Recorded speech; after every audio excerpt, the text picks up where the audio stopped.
Going live in three, two, one. Girl bosses, we are back for another amazing show to discuss Netflix's Girl Bosses by Mrs. Sophia Amoruso. So today we've got some pretty phenomenal things to talk about. Let's get to it. You're tuning into the destination for TV superfan discussion, AFTERBUZZ TV. And now, let the buzz begin.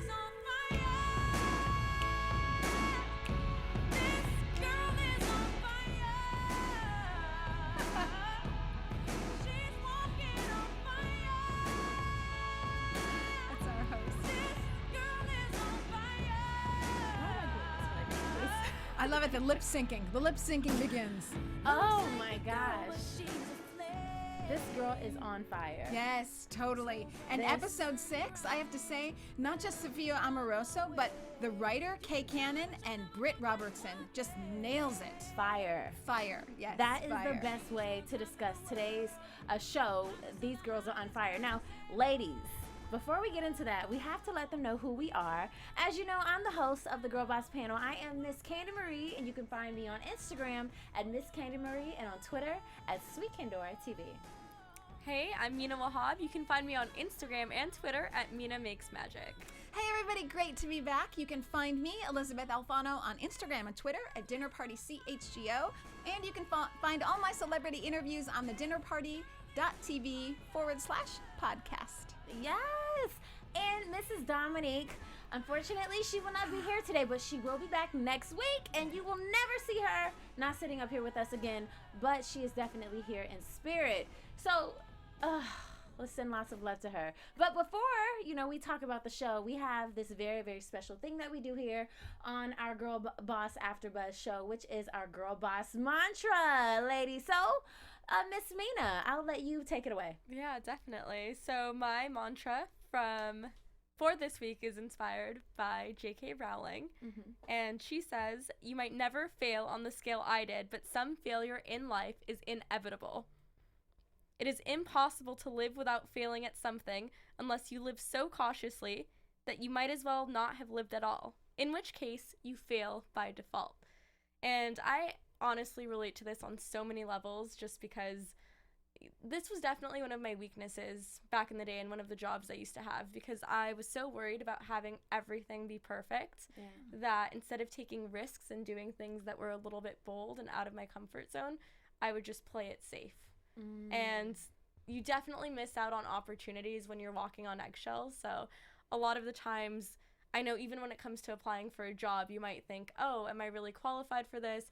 It's so competitive. There's no way I'm going to get a job at Google or Microsoft or wherever you want to work that's cutthroat. Mm-hmm. But if you have that attitude, you're never going to get it, because you fail by default by not even applying, by not even putting yourself out there. Say that again. Yes. No, seriously, though. You really do fail by default when you don't put in the effort. So if you don't even try, how can you even have the chance to see it through?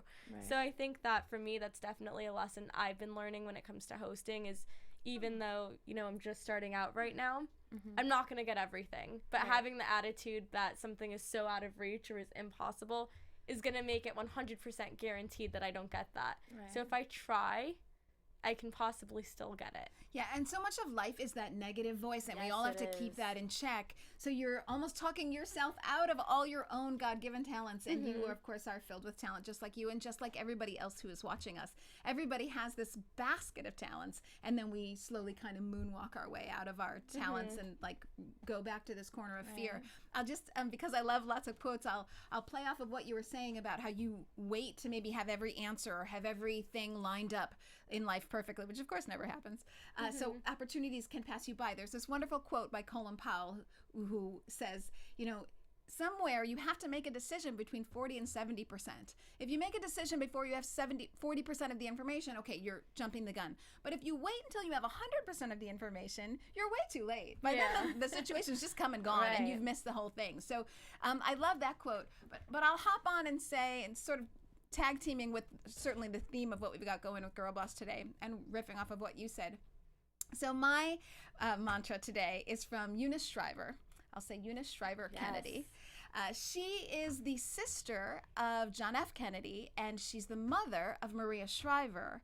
And many people don't know her. My very, very favorite quote ever: "Well-behaved women don't change the world." Eunice Shriver is known for starting Special Olympics. So she's the one who brought that to life and believed in giving everyone a chance, people with mental disabilities, giving them the opportunity and the joy to compete. And I loved that phrase, "Well-behaved women don't change the world." And of course we see that in Sophia. Oh my goodness, that relates so much to our show. Like, I love this Girl Boss mantra because it's so powerful and it allows us to reveal, about ourselves, and it allows us to connect other girl bosses around the world and there have make been it many. Relatable. Absolutely. There are so many people to celebrate. Today, I want to highlight a woman that many people may know as, I believe she's known as one of the queens of soul, Mrs. Mary J. Blige. Oh yes. I just love her. I love her story. I love everything that she represents. She just dropped an album on April the 28th titled Strength of a Woman. And for me, I needed to hear this album. Just some of the titles of some of the songs: Love Yourself, Set Me Free, It's Me, Thank You, Indestructible, Find the Love, Smile, Survivor, Hello Father, Glow Up. And I'm going to reveal just a little bit about myself. I know you were just talking about, Elizabeth was just talking about mental disabilities. Some mental disabilities that I think we need to shine more light on is depression. Yes. And a lot of people don't know this about me, but I have been dealing with depression. And this is so very new for me to even to say this. For some time now, and it's so real. And I would hear so many people talk about it, and I would think, how does one become depressed? Well, I found myself becoming one of those people. Even this morning, I just had an episode where I just woke up and I was just feeling like worthless. I was feeling like I just wasn't accomplished, and I was feeling like a failure. And, I know in the past I've talked about my business, and, in the past we've also as a whole have talked about what it was like to move to LA and to take that leap of faith to follow your dreams. And sometimes it's like you compare your life to so many other people's, and you go through your highs and your lows and your ups and your downs, but it is so real. And sometimes it's the people that you least expect that are dealing with it. And I'm pretty sure so many people are going to look at this and they're going to say, "Candice, I would have never thought." Well, sometimes you have to really listen to people when they call for help. Sometimes you have to really pay attention. Something I posted on my Instagram today was, look beyond the surface. You see all these beautiful pictures that are posted every single day of Instagram of people happy, but sometimes you have to look at the caption. What does the caption say? Forget the picture. What about the caption? So I just want to thank Mary J. Blige for creating this album, because even though she created an album that says Strength of a Woman, if you listen to the songs, it's talking about her divorce. She's going through a really, really messy divorce right now, and she could have easily, created an album that talked about empowering women, but no, she wanted to talk about her truth, and she wanted to speak her truth. And I'm going to read something that she just did an interview that's posted on Billboard right now. And she says, we just don't give up when we're in the thick of it. I'm going to say that again. We just don't give up when we're in the thick of it. And then when all this is happening, it was hard to go back to the studio and to do it, but I had to do it in the order. And I had to say what I had to say because I had to free myself. And for me, the music and freeing myself was therapeutic. So I want to tell you, Mary J. Blige, thank you for creating this album. Thank you, I'm a spiritual person, God, for putting it on my heart to listen to it, because I needed to hear that this morning. And I'm going to get through this depression stage in my life, and I declare that I'm going to be happier and I'm going to be a better person, and it's going to happen very soon. So Yes, because we love you. I'm sorry, guys. I know that was long, but We love that's you. my girl boss We love mantra. you. And first of all, Mary J. Blige is so gosh darn girl boss.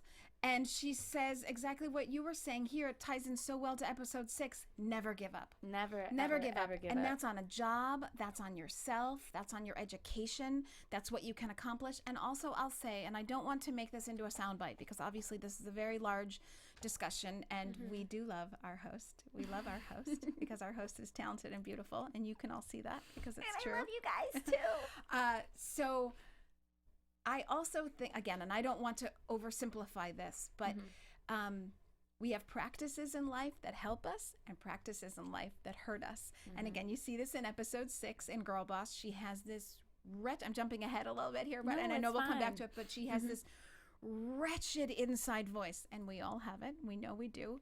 That drowns her and defeats her, and she stares in the mirror and she says, I hate you, you suck, you have no creativity, you're never going to amount to anything. And of course, this is not true. We see Sophia has creativity left and right. It's coming out since she was a little girl with the kite. So we can tell ourselves these negative stories, or we can tell ourselves these positive stories. Again, I don't want to say that one can combat depression by training their mind to say positive things. I don't think it's that simple. But it starts somewhere, and I agree with you. Like, one of the things that I will say is that, like you've said, there is this negative self-talk that gets in your head, and if you would allow it to stay there, like we have to remember that we have so much power within ourselves, and we have to take that power back. Right. And one of the things that I am doing to take my power back, we have to take our power back. Love that. You know, and I told myself, you know, I'm going to start listening to positive music. Everything that I put into myself is going to be positive, whether it's getting up every day, reading my Bible, or reading some positive self-help books, or maybe it's making sure that the people around you are positive. Absolutely. And that's so important because in episode 5, top 8, it's about friendship, and it's about the friendship that Sophia started with Annie, and they take us on the ride and the journey of that. And one of the first things that they talk about is your top 8 on MySpace. Yes, I remember that, definitely. Way to bring it back around, host. Top 8 on MySpace was such a big deal back in the day. Like, anytime you would get in a fight with your friends, people would be so petty in high school. They would, like, move the order of, like, who's your best friend, who's your second best friend. I've been petty in the past. Like, this was high school. Oh, you were one of those people? Over 10 years ago. Yeah, I'm obviously not like that anymore. But top 8 was a huge deal back in the day. Oh, it was a big deal. I have to out myself. So some tech things just, like, come and go, and I miss them because I'm not that techie. MySpace came and went. I never got on. I never got on once. You know what? I just never got on. If I have to be honest, between you and me, I never had a MySpace account either. Well, and the reason being was because I was like, you know what? Facebook is enough distraction. Oh my gosh. Like, I can't deal with multiple things. But I will say that MySpace was huge for everybody. And I really, really like the smart approach that Sophia took in saying, you know what? I'm going to use this platform to market and promote Nasty Gal.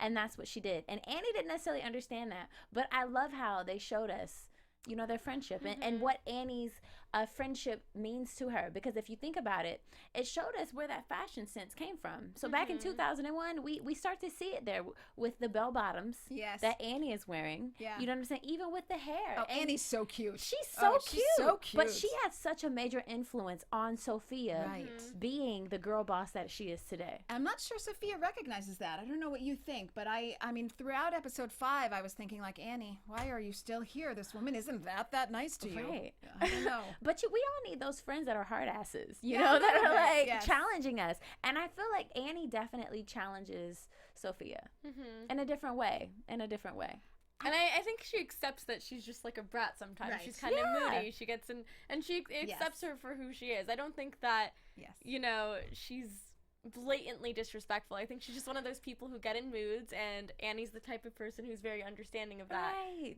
Yeah. Yes, and I think Annie has a kindred spirit because Annie also marches to her own tune. So I think she recognizes that, you know, I've got somebody who is working out of the box here, and that's just like me. And that feels great, of course. And nobody is going to judge you. Right, That's a free spirit that's down for whatever. Yes, and in the end, who does love her back? They have this wonderful exchange at the end, and now we know I love you unless we die. So we know where that comes from. But also we see that Sophia did give her the ball. The baseball, the Barry Bonds baseball. So, you know, she could, and Sophia was already about, you know, hawking things on the internet for $2,000 because she thought she was going to hawk that baseball for $2,000 on the internet. And in the end, she gives it to Annie. So, yeah. Yeah, so that shows what Annie means to her too. Yes. It's representation of, you know what, this is a very special ball and it's going to a very special person. Yes. Yes. Now, right. speaking of very special people and very special things, we have fun facts and contests. Woohoo! So last week we talked about a contest, and we're just going to keep that contest going for another week. Okay. Yes. How does that sound? Okay, sounds we great. really, really want all of our viewers to get involved with it. So, Mina, I'll let you take it away. Yes, we're actually going to plug it again, and make sure to hashtag on Instagram specifically ABTV Girlboss. Do it. The reason it's ABTV is that's AFTERBUZZ Girlboss. So just remember that hashtag, and we need you to post a picture of yourself in your favorite outfit, whatever that may be, and tell us why it's your favorite outfit. So this is more about how the outfit makes you feel as opposed to just wearing whatever you think is cute and flirty. So whatever that outfit is, post it on Instagram, write a little caption, and hashtag ABTV Girlboss. Yes, and what is it that they get if they decide to participate? That's going to be a surprise. Oh, so Yeah. we've got tons of surprises. Now, one thing, ladies, that we did not do is we do have our wine, like always, and that's one thing that you can expect. Cheers. So let's cheers to an amazing start of our show. Yes. To amazing girl bosses all Yes. over the world. Girl bosses everywhere. And girl bosses as in you. Girl bosses as in you. All right, and this is to Dominique. Mm-hmm. Oh, and to I Dominique. miss you, girl. Oh, you got to come back. Your presence is missed. Now, 5%. Oh, I love this episode. 6. I love this episode. I love this episode. I love this episode. I love it. First of all, hats off to Kay Cannon for addressing a very difficult subject in what, maybe like 22 minutes of that arc of, I'm on a high, I believe in myself. I so totally suck, I don't believe in myself. I'm on a high, I believe in myself. And everybody goes through that roller coaster. Definitely. And Kay brings us through that really flawlessly, I think. Oh my gosh. She did such a great job. And like I said, today was just all about, for me, just seeing that I'm not alone. Mm-hmm. Even watching this episode, I'm not alone. Like, I love that emotional roller coaster that Kay so vividly took us through. Like, you have your highs. She was on this high when she sold that dress to Lady Shopper 89, you know, and she was on that high when she sold that jacket, and she's selling all these things, and she's thinking, oh my God, my business is going well, but it is an emotional roller coaster. Another thing that I'm going to reveal to you guys, I've already told you about being a business owner, and it's been one of the hardest journeys of my life. It's so tricky. I recently had to take a step back from my team, and I just wanted to see, like, will anybody else step up? You know, like, it was just so much. And anybody out there, one thing I will say is, please just don't give up. Sometimes you have to take a step back so you can reevaluate to see if you need to commit to better business practices. Yes. And that was something that we were also able to see in episode 6 as well. Well, and part of a good business practice is to listen to what other people have to say. Sometimes other people do have experience and they have expertise. And so Dax, our lovely bartender, he's giving all these business statistics of, 95% of businesses fail and only 5% succeed. And, what are you going to do if this is only your passion? What about all the business things? And Sophia just doesn't want to hear it, of course. She's no. She's just, will have nothing to do with that. She doesn't want to hear it. But it does kind of sink in. And, I love, there's so many great quotes in this episode. In the beginning, when she's about to quit her job at the art school, she says, I don't have a job. I have something much better. I have a passion. Yes. And I love that she feels like every second she is not at Nasty Gal or every second she's at that art studio is a second that she's not at Nasty Gal. And so she just wants every ounce of her life. She even puts her boyfriend back on the bus, the end of the bus. Oh my at gosh. the end, like she's too busy to get busy. So she really has her priorities, but she also has a major fall. Yes, she does. And that major fall was the hernia exploding. Oh my gosh. So painful. That was It so just painful. looked so But painful. the great thing about her hernia exploding is that she finally got insurance. And we've been waiting and waiting for her to get insurance. And she finally has it. So, I mean, if you think about it, this is kind of bad to say, but the timing was kind of perfect. Yeah, no, she got lucky. For it She to got- explode. Yeah. So, yeah. She got lucky for sure. But what I liked about that episode was seeing more of the background with her father. So obviously she really craves that daddy little girl exchange. But every time she looks at him, she just sees sadness in her eyes, which I guess she reads as disappointment. Yeah. And in the end, he even says, well, maybe I've given up on you too. Maybe you gave up on yourself, which I don't think she did. Right. But he sees it that way. And then he says, well, maybe I gave up on you too. So there's that beautiful story that he tells about when you were a little girl, you were so creative, and I knew that my Sophia was going to do something wonderful because she was playing with the red string and she saw it as a kite with rainbows, and she could make anybody believe in this imaginary kite with rainbows. And he looks around her apartment and just sees disaster. And I know how hard that is because actually she's creating rainbows right now. She's creating, I mean, then in episode 6, she's creating rainbows. So, but he can't see it exactly at that point. And you know what? So. That's the thing. Sometimes you have this dream that nobody can see you. Which is why you can never give up. Oh my gosh. And you have to believe in yourself. You have to believe. And for as much as Sophia can be a bitch, and up through like episode 5, I've been like, this is a little bit tiresome how like oh my mean gosh, she is to everybody. She's mean to everybody. But I'm starting to understand her more and more though. But I love her in episode 6, and I come back and I just say, good for you, because the only way you pull yourself out of the doldrums is you have to do it. Never stop. Like a body in motion stays in motion. Again, one of my favorite quotes from physics, basically. A body in motion stays in motion. And even when it's hard, you have to get up and continue every little step. Sometimes you'll make big strides and sometimes it's just little steps. And she does that. She pulls herself up. And the way she pulls herself up isn't thinking about her boyfriend or isn't thinking about the art school. It's about taking care of business with herself. And I love her for that. Right, right. Because as Eunice Shriver says, well-behaved women don't change the world. Oh my gosh. Right. You know what? I will say this. I love the moment with her father. I love us seeing him reveal. Yeah. You know, it showed us that she's always been different. Right. She's always been different. You know, that for me, that seeing that string, you know, that red string, when he saw that and it reminded him of that moment and he took us there, I could almost see it. The way that he was describing it, I saw Sophia as a little girl carrying that string around. And it took me back to a place like when we were that age, we were so fearless. You couldn't tell us anything. I remember when I was like about 7 years old, I thought I was like the Yellow Ranger.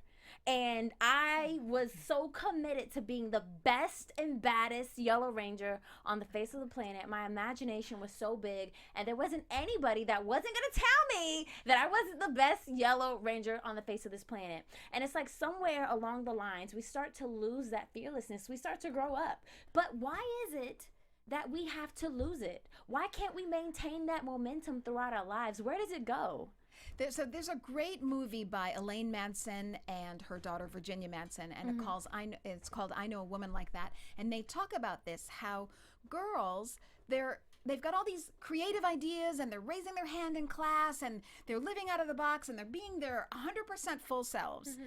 And then they get into adolescence and puberty and they stop raising their hand in class and they start thinking about, well, what will the boys say? Or what will the teacher say? Or society tells me I shouldn't speak up. Society tells me that I shouldn't be funny. Society tells me that I should live between the lines. Again, Eunice Shriver, well-behaved women don't change the world. And starting at adolescence, you soak in all the things that society tells you shouldn't do. Well, I don't need to say F that, do I? Because F that. Obviously F that. It's also, some of it is really cultural too. Absolutely, like I grew up in a way where, you know, I joke around a lot. Since I was a kid, I was very mischievous, right? There's certain things that guys can do that girls can't do, even if it's the same exact thing. Right. And it's because, you know, your parents will tell you, oh, you should be ashamed of yourself if you do that. There's a certain, like, culture with it, too. Because I grew up, I'm Arab, so a lot of the things, it's like, oh, you shouldn't do this, like, don't be too loud, you know, be polite. With everything, right? Where it's almost like you don't speak up if something's wrong, almost, because you have to be so accommodating to everybody visitors or else. guests, and you can't argue with someone. And for me, I feel like I'm someone who's very opinionated, and being opinionated is seen as a bad thing. It's like, oh, you're argumentative, you're not polite. At least if you're going to make a point, be a little quiet about it and delicate. I don't have to be like that. I don't have to say it again. I don't have to like say how I feel in a way that's more palatable to you for everybody else. Can't take it. Yes. So for me, it's definitely something I feel like I've struggled with culturally, you know, and it's definitely shaped who I am to a certain extent. And it's important to break free from that it's so as you grow important. up and realize you can be your authentic self. You don't have to have cultural norms or societal standards dictate who you are. And that's why I love this episode, because Sophia fights for herself, because you actually do have to fight against society sometimes. Yes, you do. Cultural norms and just bad days, and life is tricky. Let's face it, it's tricky. We know this.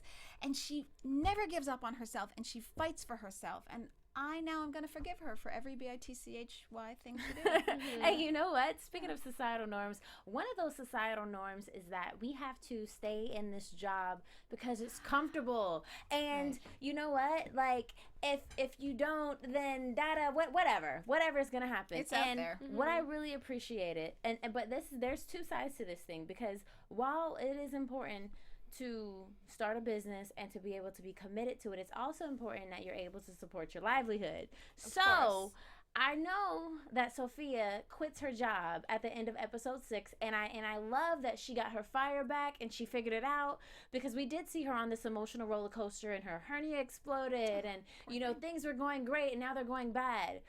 But ladies, do you think that it was a great decision for her to quit her job now that she still has no money and that her business is not necessarily going well? Do you think that this was the appropriate time for her to do that? Well, she must have some money, because she's having sex on money. So there must be some money somewhere. But if you look closely, those were dollar bills. Those were dollar bills. All right. Now, if they were $100 bills, like, go girl, get your freak on. But they were not. All right. So, I mean, I love it. She has another great quote when she says, "I can't stay here and let my soul die." And it's your voice, and you have to listen to your voice, and only you can make the decision for you. I don't know, if I were in that decision, it might not be the right decision for me. Everyone has to find that balance between feeding your passion and buying groceries, you know, and you have to, you know, live with the equation that you build for yourself. And so for her, I gotta say it's the right call. And the good news, I mean, for her, it's not like she has a family to support. It's not like she has a kid. Yeah. You know, it's just her. Yeah, what's and the if difference? anything, there's so many people who don't have the safety net she does. She can go back and live with her dad. You know, she's not going to be homeless on the street. There are so many people who move out to LA. They have nothing else. They leave everything behind, or they immigrate to the United States for a better life. They don't have a safety net. I mean, this isn't a situation that's so dire where if she goes broke or all else fails, she's not going to be homeless on the streets. She has a dad, she has friends, and so many people don't have that luxury. So it's not like she's at the very bottom. And at the same time, you know, I do empathize with her. I feel like if you're that miserable in a job, don't do it. But at the same time, for me, and I learned this the hard way, if I'm miserable in a job, for me, it's not smart for me to quit my job until I have something lined up. Because I'm someone that likes to work all the time. I like to feel productive. So even if it's something that I'm not super happy with, I think of it in a very practical way, in a strategic way. And I think I'm not going to quit something unless I have something for sure lined up right after, or else what am I going to do when I'm out of work? Right. But you make a great point. She's 23. So if everything fails, get another job at 24. Hello. You know? Exactly. Yeah, the stakes aren't so huge, really. Exactly. I just hope that this second time around, because technically this is the second time around that she's committing to doing this full time, because before she got this last job, she was doing it full time. So I hope, with that being said, that she's smart about her business decisions. You know, we've seen how hard-headed she is, and I agree. This show, and on our live chat, someone just posted, this show is so bipolar. I'm on mixed feelings with Sophia. You're absolutely right. Yes. This show is a little bipolar. Yeah. You know, it's a little ADD, and it's a little of all these other things that people have said about Sophia, because if you think about it, that's what Sophia's life is. It's very bipolar. Her mind is just all over the place because she's 23 and she's trying to figure it out. So, ladies, let's go ahead and get into some predictions, shall we? All right. What do you think? Well, I really... Your AFTERBUZZ there it TV is. predictions. Oh, nice. We got some new prediction sounds. Well, so I really hope that she takes the time and she does some research on what it takes to run a successful online business. That she learns some marketing strategies, because with that dress that she could not sell, that she started off at $30 and she dropped it all the way down to $5. I was hoping that she would have took a second to see how is the best way to market this dress, rather than just playing with the prices. I feel like she could have did that a little better. She could have done research on who the audience was. You know, maybe she needs to post the link to where she's selling it in a group that you can still put a little bit of money into advertising and then lower the price at least. To that particular group that is exactly. So I would love to see her work a little harder and just develop some real business strategies. Because right now I haven't seen any. Yeah, and I think a lot of that, you know, it's almost like parenting. With parenting, you can read every single book there is, and that's definitely helpful, but you're not going to know what it's like until you have the kid and you're there with the kid. It's the same thing with a business. Exactly. I mean, you can read any book, you can talk to any entrepreneur, and that will definitely help you, but it's not the same as trial and error. That's why a lot of times when you have kids, it's always the second kid that's a little luckier, gets better attention. Like you make all your mistakes with the first kid, and then the second kid lucks out. But yeah, that's just how I feel, and I feel like the next episodes are going to show us more insight into her business, and it's probably going to be some more ups and downs again, because there's no way that if you're starting out a business, it's just going to keep going up, up, up, up without any sort of decline. That's not how life is. Life is always like, you know, maybe you go up, then you go down again, then plateau for a little bit, up, down. You're never constantly just going up all the time. And that's how you learn from your mistakes. You know, that's how you learn, is when you fall flat on your face and you screw up, and it's like, okay, well, how do I pick my face off the ground? Right. That actually is life. That's life. That's the gig we're all on, folks. And sometimes I wish sometimes I'm like, it would be so nice to never have a negative feeling in the world, but at the same time, if you never had those negative feelings, if you never had disappointment, you would never fully get to enjoy happiness or joy. Right. Like, you'd still be happy, but you wouldn't know, like, relative to what, though. Yes, I'm happy, but I don't know the depths of happiness. I don't know the depths of despair. It's important to be able to have that range of emotion to feel things so deeply. Absolutely. Absolutely. I think what we're going to see is, and I'm interested in the business for sure, but I think we're going to see these relationships fall apart, including probably Annie, because she doesn't really appreciate Annie to the full extent that she has this incredible friendship. Really her foundation, because she doesn't have her parents. I mean, if she were living on the street, I guess she could go to her father. She pushes people away, essentially. She really pushes people Especially away. Shane. And Shane as well. And I understand why she does it, and I understand her priorities, but I do think that this is going to come to bite her. So as much as she's going to have to learn the business, I think she's going to have to learn what it means to be in a relationship, because it's give and take. It's about two people, not just one. And on a real life note, Sophia Amoruso herself recently got married, I think. So yes, she's 34 now, 33 now, and I think she got married a couple years ago, maybe 31, 32. Yes. So, but I mean, I think for type A people, it's tricky to be married. It's tricky to have relationships. It's tricky to think about other people before yourself, and so there's probably another book in that for her. I don't know. And yes to love. Yes to love. Yes it's so to love. important to have balance in your life. Like, it's so important. Life can't just always be about work. But one thing I will say is that we truly are starting to understand that it takes 10 years to be an overnight success. And so many words, you know what I'm saying? Like, Absolutely. It takes time. It doesn't happen overnight. That's one thing that we see. And that's one thing that you're going to see as we share and we reveal about ourselves as well. Because with this after show, we want to not only cover this story, but to let girl bosses all over the world know that, hey, Sophia's just like you. We're just like you. We're all living the dream, and we're doing whatever it takes to make it happen. Ladies, is there anything that you guys want to leave our amazing girl bosses with? I'll just say one thing, because you just hit on it, and I think, like, okay, that's really smart. And everybody probably already knows this, but there's no way around the work. So, like, if there's, you know, some people think, like, oh, you know, I've got this great idea and I'm going to start a business, I'm going to skyrocket to the top. There's really no way around the work. And so I feel, Sophia, because I've started several businesses myself, and you know, you don't get to reap the rewards until, at least my experience has been, until about year 4. All the work you did in year 1 comes to life around year 4. So you've got to just, you keep the faith, you know, even when you can't see the results, you got to keep plugging away, and there's no way around the work. For me, I would say that if you feel stuck in life in general and you're unhappy, a lot of the times it's because there's so many different parts of your life you're unhappy with. It's not necessarily one spot. And instead of trying to focus on everything at once, just choose one facet of your life. If you're unhappy with your weight, focus on fitness. And once you focus on that one thing and you excel in that one thing, there's going to be a ripple effect. It's going to affect all the other facets of your life so positively because you focused on that one thing. And I think that's super important, is not getting so overwhelmed by everything by lumping it together and just divide things into manageable chunks. Yes. That's great Ladies, advice. I love it, ladies. And what I want to leave you with is that to all of those people out there, you're not alone. Don't forget where your power comes from, you know, and lean on another amazing woman for strength, because sometimes you may not be able to get through it by yourself.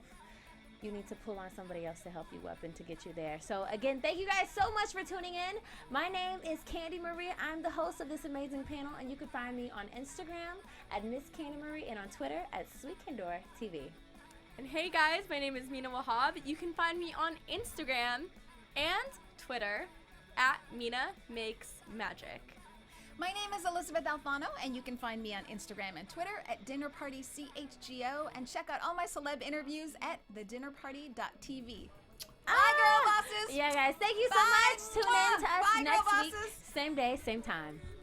Bye, guys. From executive producers Maria Menounos, Kevin Undergaro, Phil Svitek, and the entire AfterBuzz TV staff, we would like to thank you for listening to the AfterBuzz TV network. To watch or listen to other after shows and post comments or questions, be sure to visit AfterBuzzTV.com. I'm Sir Richard Wentworth, and this has been a presentation of AfterBuzz TV. The views expressed herein are those of the hosts only and do not necessarily reflect the views of AfterBuzz TV or its owners or principals.